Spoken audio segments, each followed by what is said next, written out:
it's my pleasure to be in the house and in the living room of 8-time Mr. Olympia, Mr. Lee Haney. How are you, Lee? I'm doing great, doing great. Excellent. Pleasure to be here. I see so many nice pictures. Can you show us and tell us about them?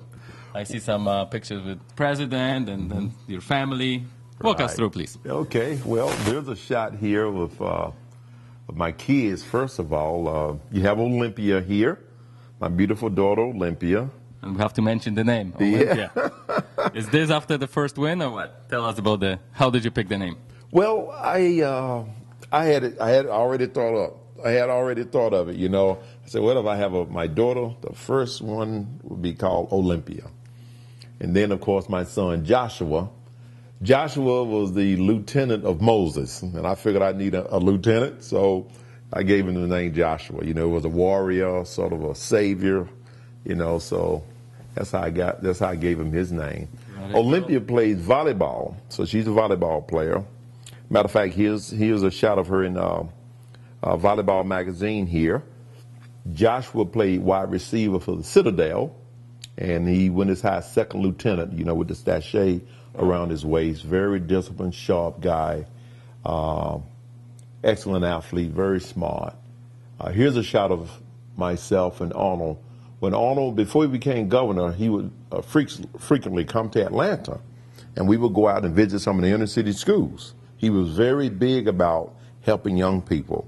So when he was here, his team would call me and say, Lee, Arnold wants to know if you want to go out with him and visit some of the schools, and we would always do that. So I got the most respect for Arnold. And here's a shot of myself and President Bill Clinton. I was appointed as chairman to the President's Council on Physical Fitness and Sports during the Clinton administration. I worked closely with the Department of Health and Human Services to mandate what health and fitness should look like for young people throughout the United States. Not just young, but all people. So that was an awesome time. And then as you see here, the Eagle, I recently received that. It's the Ben Weider Lifetime Achievement Award.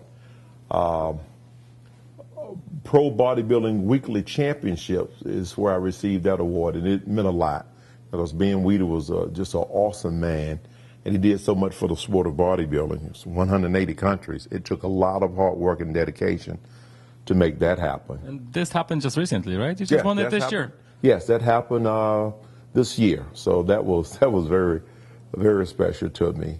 And here's another recent award here as a global ambassador for physical fitness and preventive health that was presented by a group of doctors in an association located here in Atlanta, but they're all over to help work with people within the community on, you know, fighting diabetes, high blood pressure, heart disease, and all of those different things.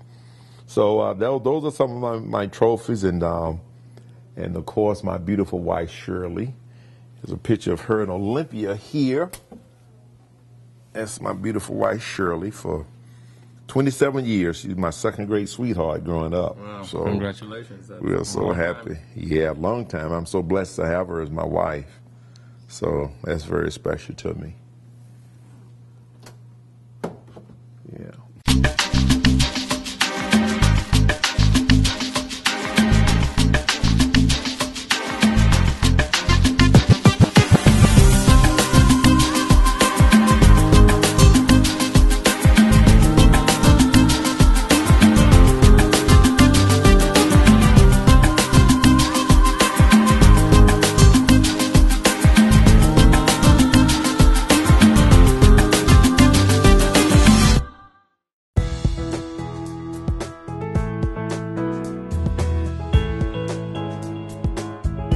Okay, guys, so this is it. This is the real deal. 8 Sandow trophies. You're never going to see this anywhere else. Please tell us about it. How you feel about them, the whole thing, basically. Oh, man, I tell you what, 8 Sandows, that's incredible. When I first started, I thought about maybe if I could just get one, that would be great. And I got one. Then I said, well, maybe I can get 3, you know, at least match Frank Zane or Sergio Olivier. Then the next thing you know, I got 3. I said, well, maybe I can break that record and get 5. Then the next thing you know, I got 5. I said, this is getting pretty good. Then I said, well, I tell you what, let's shoot for 7. 7 in a row. No one has ever done 7 in a row. Yes, it would tie Arnold's overall record, but still 7 in a row is a record in itself. So I reached 7. Then next thing you know, I got to number 8. You know, getting to number 8, I sort of wondered if I wanted to go that far. And I recall having a conversation with my wife, Shirley, concerning that. And I said, well, baby, I've done 7. 7 is a record. No one has done 7 in a row. And I said, well, what do you think? And Shirley looked at me and said, think what? What do you mean, what do you think? And she said, you have to try for 8. She said, there's no doubt about it. You got to. And so I went for 8. And apparently there's only enough room for 8. So that said to me, that's enough. Find something else to do after that. And so here we have 8 Mr. Olympia sandals. And what you see here in the middle, which I'm very proud of, that was given to me from Mr. Ben Weeder himself as a Distinguished Service Award from the IFBB.